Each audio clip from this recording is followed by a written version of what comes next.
नमस्कार मित्रों, मैं चंद्रशेखर बिरथरे अपने सेल्फ डेवलपमेंट कोर्स विशेष छोटे मगर महत्वपूर्ण विषय में आप सभी का स्वागत करता हूं। आज हम बात करेंगे टू डू लिस्ट के बारे में। मैं समझता हूं मेरे बहुत सारे दोस्त जानते होंगे और हो सकता है वे इसे इस्तेमाल भी करते होंगे। आज चाहे छोटा व्यापारी हो, बड़ा व्यापारी हो, इंडस्ट्रियलिस्ट हो, जूनियर या सीनियर ऑफिसर हो, वे चाहे प्राइवेट कंपनी में काम करते हो, चाहे सरकारी दफ्तर में, चाहे वे वो व्यक्ति विद्यार्थी हो, छात्र हो, छात्रा हो, या शिक्षा के क्षेत्र में प्रोफेसर हो, टीचर हो, प्रिंसिपल हो, अगर वह अपने समय का सही उपयोग और उचित उपयोग नहीं करते हैं तो वे उनकी सफलता जो है संदिग्ध है। और अगर वे सफल हो भी चुके हैं तो अपने आप को उस लेवल पर बनाए रखने के लिए भी टाइम मैनेजमेंट बहुत ज़रूरी है, समय प्रबंधन बहुत ज़रूरी है। क्योंकि वर्तमान स्थिति में भी सफल स्थिति बनाए रखने के लिए भी आपको बहुत सारे प्रयत्न करने पड़ते हैं, मेहनत करना पड़ती है और समय का सदुपयोग करना पड़ता है। अब मित्रों, बात करते हैं समय की। ईश्वर ने सभी के साथ इस संबंध में बिल्कुल इंसाफ किया है। 24 घंटे आपके पास हैं, टाटा के पास हैं, बिरला के पास हैं, और यहाँ तक कि मुकेश अंबानी के पास भी 24 घंटे ही होते हैं, जिसमें 12 घंटे दिन और 12 घंटे रात होती है।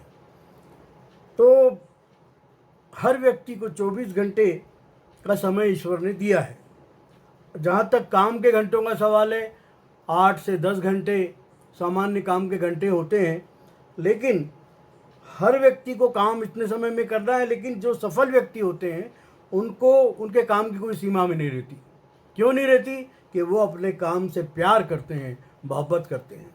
तो मित्रों, समय को सही तरह से इन्वेस्ट करना और मैनेज करने का नाम है टू डू लिस्ट। मैं फिर से दोहराता हूँ, समय को सही तरीके से इन्वेस्ट करने और मैनेज करने का नाम है टू डू लिस्ट, समय प्रबंधन।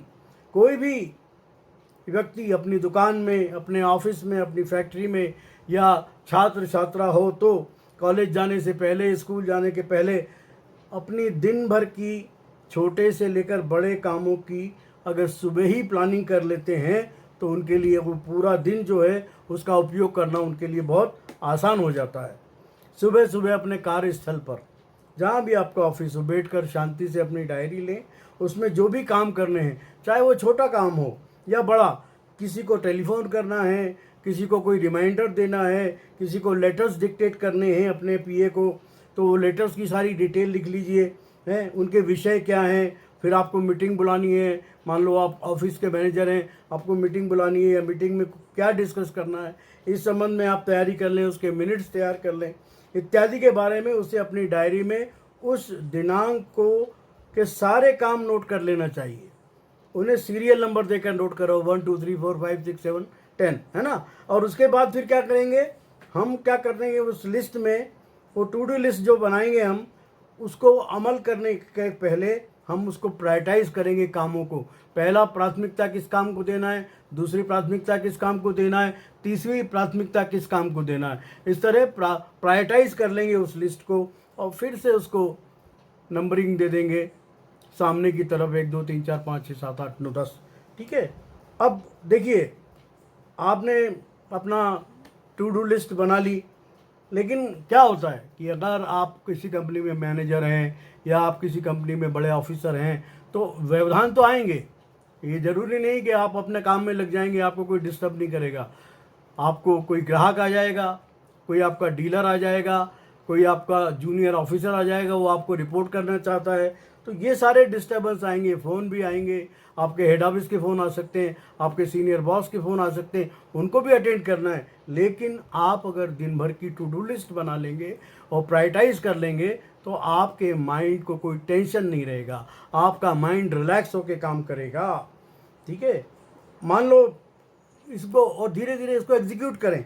आप एग्जीक्यूट मान लो नहीं कर सकते, मान लो थोड़ी देर के लिए आपके सीनियर बॉस आ गए और ऑफिस में उन्होंने कहा भाई चलिए मीटिंग करते हैं, तो फिर क्या करें आप कि डेलीगेशन करके, जो मैनेजमेंट में होता है, आप जो काम दूसरे से ले सकते हैं। आपके पीए को बुला दीजिए, वो पीए को बोल के ये काम उसको दे दीजिए। उसके बाद जो असिस्टेंट है आपके, उनको कुछ काम दे दीजिए और आप मीटिंग के लिए चले जाइए। आपके पास टू डू लिस्ट आपकी बनी हुई है। जब आप मीटिंग से 4 घंटे बाद, 3 घंटे बाद फारिग होंगे, वापस अपनी टेबल पे जब आएंगे तो आपके पास पता है कि आपको क्या काम करना बाकी रह गया है। तो इस तरह से अगर आप प्लानिंग करेंगे, है ना, मान लो थोड़ी देर के लिए आपने 20 कामों की लिस्ट बनाई और 20 कामों से आप मात्र 10 काम ही एग्जीक्यूट कर पाए, 10 कामों को आपने कर लिया। अब आप क्या करें, जिस कामों को कर लिया है उसको रेड पेन लें और रेड पेन से स्ट्राइक आउट कर दें, काट दें उसको। ठीक है, अब जो 10 काम है वो अगले दिन की प्लानिंग में आपके चले जाएंगे और अगले दिन की टू डू लिस्ट जो बनेगी उसमें फिर आप 20 काम लिखें, प्रायोरिटाइज करें और उसको आगे बढ़ाएं। अब आपका जो माइंड है वो बिल्कुल रिलैक्स रहेगा, वो आराम करेगा और आप अपने काम को एंजॉय करेंगे। अब कई बार ऐसा होता है कि टू डू लिस्ट का क्या फ़ायदा है, आपका माइंड पूरी तरह से रिलैक्स रहता है, कोई दबाव या एम्ब्रॉसमेंट नहीं होता। दूसरी बात यह है कि आप अपने आप को दोषी नहीं ठहरा सकते, अरे यार दिन भर चला गया, क्या किया मैंने। ठीक है, बार बार आपको ओ शिट, मैंने देखा है कई सीनियर एग्जीक्यूटिव जो है वो, अरे वो काम रह गया, अरे वो काम रह गया, एकदम से याद आता है, क्योंकि आपका जो अवचेतन है वो लगातार काम करता रहता है, वो रुकता नहीं है, वो काम करता है। तो आपको बार बार याद आती है। फिर क्या करेंगे आप, नेक्स्ट जो काट दिए आपने वो नेक्स्ट डे के लिए आप कर देंगे। अब आपको कोई काम ऐसा आ गया जो 4 दिन बाद करना है तो 4 दिन बाद की डायरी में आप उसको नोट कर लें। ठीक है, अगर आप इस तरह सुबह सुबह प्लानिंग कर लेंगे, आप अपना काम बहुत सरलता से और सहजता से कर पाएंगे, बिना किसी दबाव के, बिना किसी प्रेशर के निपटा सकेंगे। तो दोस्तों, आज से या कल से टू डू लिस्ट बनाना शुरू करें और आप देखेंगे कि आपका सारा काम सरल होता गया है और आप बिल्कुल आनंदपूर्वक सारे काम को एग्जीक्यूट करते चले जाएंगे, रिलैक्स रहेंगे, है ना। तो ये बहुत अच्छी चीज़ है कि टू डू लिस्ट बनाएं, आज क्या करना है मुझे। अब आप डायरी में नहीं करते हैं तो आपके कंप्यूटर पे भी कर सकते हैं। तो ये टू डू लिस्ट अगर आपने बनाना शुरू कर दिया, धीरे धीरे आप देखेंगे कि आप वेल मैनेज्ड हो गए and simultaneously your mind will also become responsible तो छोड़ो, रिस्पॉन्सिव हो जाएगा। आपका माइंड भी उस चीज़ को नोट करने लगेगा। When you write something you commit yourself to do that on priority. Okay, तो चलिए आज हमने ये बात की। हमारे आपके विशेष सेल्फ डेवलपमेंट प्रोग्राम से मैं अभी विदा लेता हूँ। अगले किसी ऐसे ही छोटे विषय के साथ, जो छोटा हो तो है मगर बड़े महत्व का है, हम फिर मिलेंगे। अगले बार हम बात करेंगे, हमारे यहाँ जो कहावत चलती है, 100 बका 1 लिखा। नमस्कार।